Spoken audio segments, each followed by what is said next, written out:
Hi!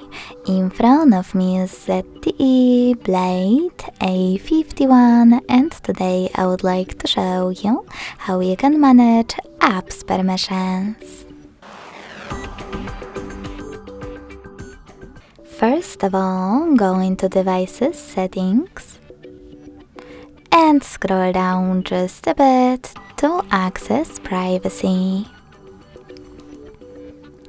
Then tap on Permission Manager at the top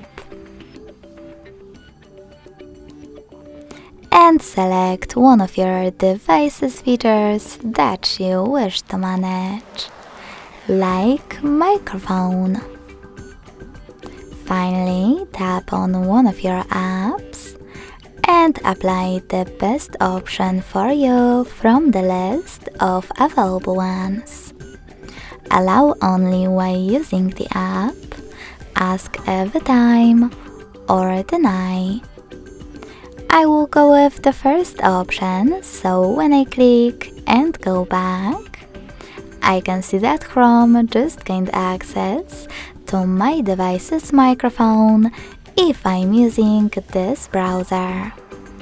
But you can always select any feature and then tap on an app that you wish to manage, like camera.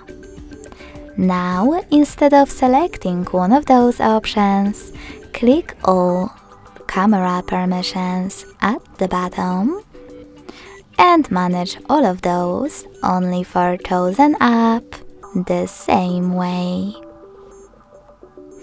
Thanks so much for watching. If you enjoyed this video, don't forget to leave a like, comment and subscribe. Bye!